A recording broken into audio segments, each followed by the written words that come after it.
Michigan Magazine is kept on the road by our many Michigan friends. Cops and Donuts Bakery, downtown Clare, a winning combination. Cops and Donuts. The Michigan-made rebounding mailbox pull. Never again worry about the winter snowplow taking out your mailbox with this ingenious rebounding pull. Your mailbox takes a hit and keeps coming back year after year. Call now or visit their website, toughmailboxes.com. Something special's cooking, hot and delicious. Indulge yourself at Mornin' at Maggie's in Bay City. Omelets, frittatas, hotcakes, and more. Make every day special with a stop at Mornin' at Maggie's for breakfast or lunch on Saginaw in Bay City. Experience the beauty, artistry, and taste of Northern Michigan. Come to Amish Country Natural Products on Mount Tom Road, north of Mile, just off M33. From arts and crafts to fresh foods and vegetables, all natural, all local, all good. Stop by and get acquainted with Amish Country Natural Products, 1454 North Mount Tom Road, Mile. Coming up this week on the program, we learn more about historical preservation, specifically locations in Michigan's beautiful UP. We're traveling to the Garden Peninsula to see what historic Fayette has been up to in resurrecting and preserving this amazing ghost town along the shores of Lake Michigan. Then, the unsung alpaca farmer in Michigan is spotlighted as we visit a Northwestern Lower Michigan championship breeding farm and are blessed with witnessing the birth of an alpaca. It's all coming up on Michigan Magazine. The spirit has returned to the historic, newly remodeled Kerry James Restaurant in Cummins. Bring that special person for a delicious meal out, or bring the family for an amazing dining experience. The new owners have expanded seating and developed a delicious menu second to none. Stop in for a quick bite or experience the delicacies being prepared for you now at the new Kerry James of Cummins. Hale Hardware, your do-it center in Hale, Michigan. Much more than a regular hardware store, providing everything you need for whatever your project is, along with a knowledgeable sales staff to get her done. Serving Northern Michigan since 1946. Hale Hardware, south of M65 at Ainsley in Hale. Preserving Michigan history is a huge project. It's a continuous project supported by both professionals and students. Restoring and preserving historic sites in our state is something Michigan takes great pride in.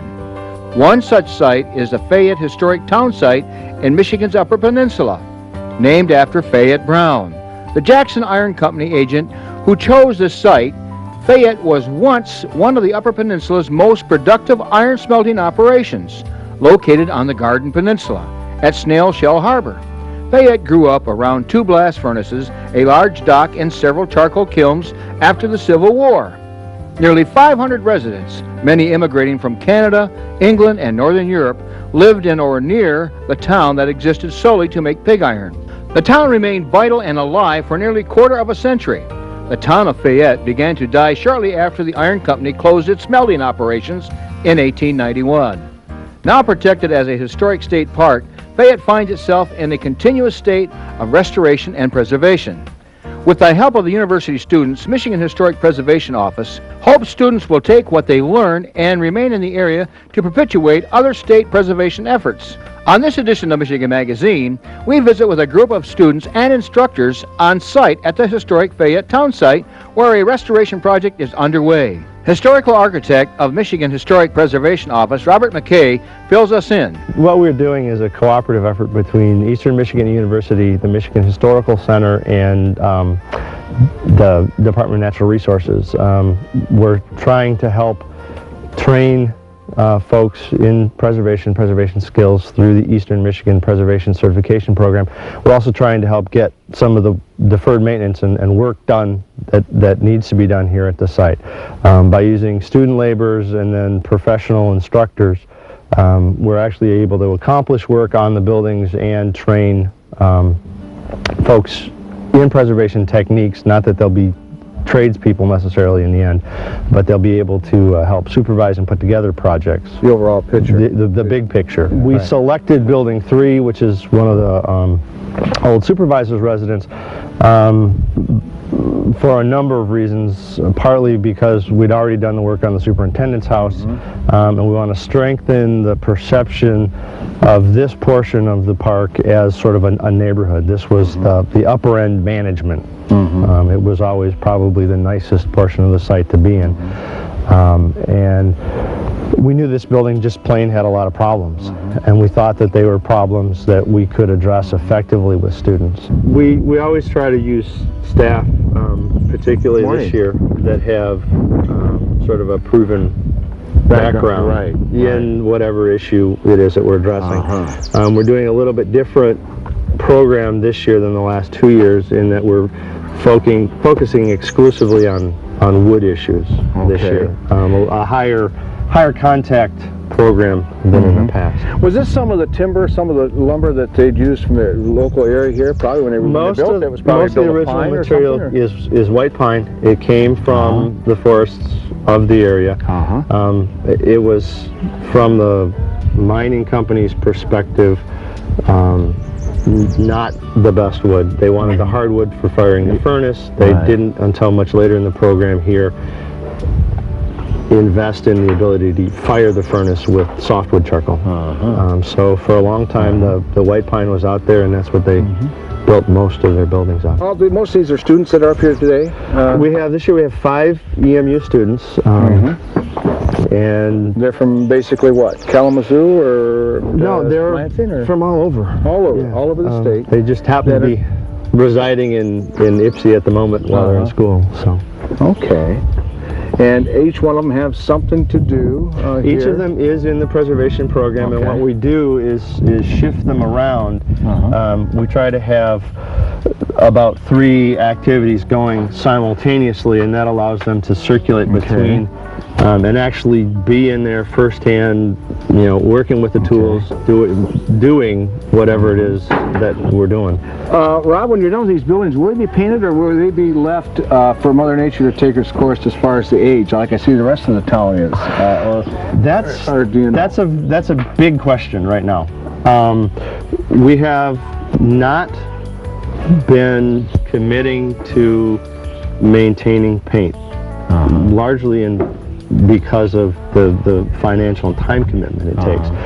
We did, because of the significance of the superintendent's house, we did commit to doing a paint scheme on that, and it's real paint. If you notice down in the town site, there's a building that's being, it's not painted, it's actually being stained right now. And it's sort of a test run. We've decided to try it on one building, see if it lasts, and then sort of evaluate from there. What were their colors? Was it white? The colors have changed sort of steadily over time. When these buildings were built, and if you look carefully underneath the tar paper on the side of the building there, you can actually see they were vertical board and batten, and they were oxide red, just like every farm or barn building. That you've seen before. They did this because it was quick to build. They could put it up fairly quickly, and they could move on and get a number of buildings built rapidly.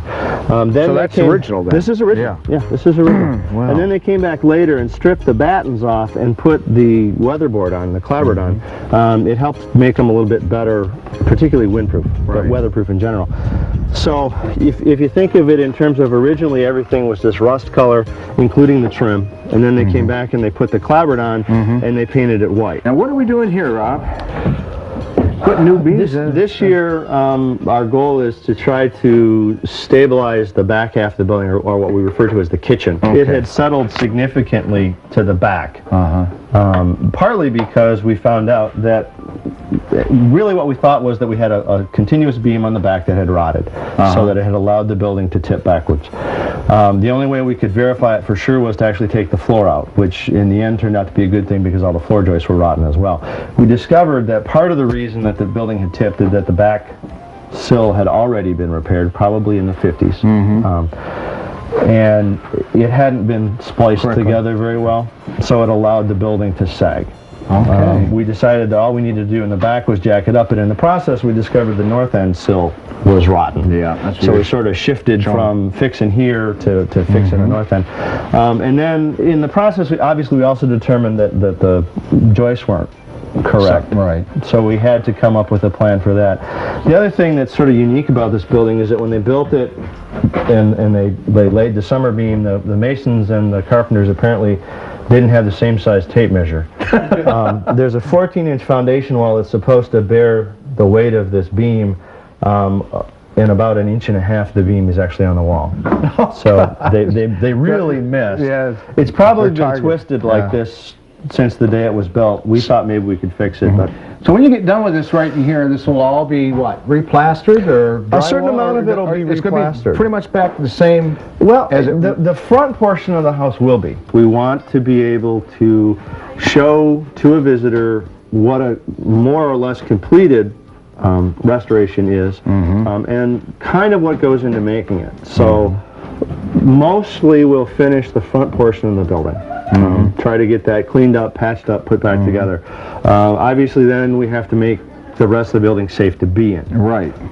We will probably not replaster this whole room. We will probably leave portions of it unplastered, unlaughed. We will leave portions of the wall open so that they can see, or you can actually see if you look here closely. We've actually drilled a whole series of holes here. We had plaster that had broken away from the key and separated. It was actually hanging off the front wall. It's sort of glorified Elmer's glue that we use. But you go through and you drill a series of holes, you inject the adhesive in there, and then from the other side you actually push it back up and prop it up with some boards while it cures. But we want people to be able to see all of the techniques that we're using to sort of put these places back in a stable condition. We have a bunch of volunteers here, right? No, these are all our students. All students? These are not volunteers. Okay. All They're paying to be here. They're paying to be here. They're learning something, and when they leave here, they're going to have a wealth of knowledge, right? We hope so. Yes. Well, let's get introduced here. I'm Joanna Brace. Hi, Joanna. Nice to meet you. And you're from where? Monroe, Michigan. Monroe. And? Amy Verby. And where are you from, Amy? Ypsilanti. Ypsilanti. And? Sylvia Tillman. Where are you from? From Dearborn. All right. I'm Janet Emery, originally from Northern Virginia. Northern Virginia. She's our immigrant. How about that? And you? Marianne Johnson. And you're from where? Well, I grew up in Pennsylvania, but I'm in Southfield now. Southfield. Good. And? I'm one of these. Eileen is one of our the instructors. I'm Eileen Tyler. I'm an architect with Quinn Evans Architects. Okay. And I donate a lot of time to this project.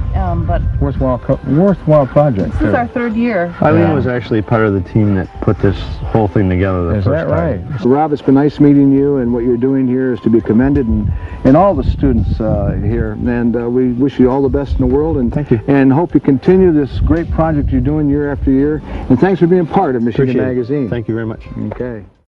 Michigan Magazine is being brought to you in part by Cops and Donuts Bakery, downtown Clare. What began as a crazy idea among 9 police officers to purchase the historic Clare City Bakery quickly became an international phenomenon, carrying on a Michigan tradition with delicious donuts, pies, pastries, breads, original coffee, and more. Plus a full menu at the new adjacent Traffic Stop Diner. Downtown Clare, a winning combination. Cops and Donuts. Hingeman Acres Canoe Livery and Resort on M33 just north of Mayo, catering to the outdoor enthusiasts. Cabins, canoes, kayaks, rafts, and more. Daytime or overnight trips along the world-famous Asabo River. A family getaway for over 75 years. Clemex Sales and Service on Mapes Road, west of Mayo, your complete recreational vehicle sales and service connection. Visit their beautiful showroom of new and pre-owned ATVs, lawnmowers, power equipment, snowmobiles, utility vehicles, and more. Clemex Sales and Service is also the home of the American-made Victory motorcycle line on display at Clemix on Mapes Road, Mayo. Alpaca breeding and farming is thriving in Michigan. It's amazing. Its growth not only in Michigan, but throughout the country. The monetary result is through the beautiful, lush wool the docile animals produces. It's warmer than sheep's wool, not as scratchy, and has no lanolin, making it hypoallergenic. Alpaca is naturally water repellent and difficult to ignite. Those are only a few things we've learned visiting a few of the many farms throughout Michigan. Another is how gentle the animal is around children and humans in general, and how a devoted farmer and breeder can reap wonderful rewards through a bit of hard work and dedication. We were awestruck at the apparent love affair that's being developed by not only breeders, but the general public, as we visited the Alpaca Farm and Gift Boutique near Frankfort during their annual National Alpaca Day Open House held each September. We were delighted in the unscripted highlight of that day we attended when one of those precious animals went into labor and delivered right before our cameras. We would like to share with you that special moment, edited of course, but very special just the same.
What's going on? Just warm a second ago. Oh, it just got warm. Is it noisier in here? Oh my God. It was pretty quiet. Oh, sweetheart. It's okay. We're better not hurt your baby. Yeah, we're not gonna hurt your baby. Oh my God. Is that why you were barking? Sure. Another one, Banner. Oh, Yeah, it's another one. Barking. Oh my God, I get another biscuit now, don't I? And the Little boy. too. Oh boy. Cat coming too. Funny noise. Dixie, look at. Mama's looking for him.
It's back and making memories for a new generation. The Rustic Inn of Lewiston, now open to chase away those winter blues with hot, delicious food, your favorite beverage, and an atmosphere that'll keep you coming back to make new memories and new friends. The new Rustic Inn on Red Oak Road, just south of Lewiston. Shopping for that special person just got easier when you shop at Rose City Drug at 2640 North M33, just south of the Rose City city limits. You'll find gifts for everyone on your list from 1 to 100. Shop online or in person at Rose City Drug, Rose City. Thanks again for joining us along Michigan's back roads. Hope you get up and get out and enjoy new discoveries along our less traveled trails. We've been discovering new ones each week for the past 3 decades and are amazed at what this Great Lakes state has to offer the venturesome. Time now to pass along a little piece of Michigan with our phrase of the week. Visit Michigan's dark sky parks for a whole new look at our Great Lakes skies. You know what to do. Send it to us via email or U.S. Postal Service to the addresses you see here. Till we meet again, have a wonderful week, and we'll see you here next week or 24/7 on the World Wide Web. We'd like to thank all those that help keep Michigan Magazine on the road. Cops and Donuts Bakery, downtown Clare, a winning combination. Cops and Donuts. The Cedar Tavern and Grill of Lupton, where friends come to meet friends and families come for delicious food and a wholesome atmosphere. Come relax with your favorite beverage or bring the crew for a great meal and live entertainment. It's happening now at the Cedar of Lupton. Rose Valley Winery on Beechwood Road in Rose City. See what thousands are raving about, creating a delicious variety of award-winning Michigan wines. Stop by and taste for yourself. The taste of Michigan is yours at Rose Valley Winery.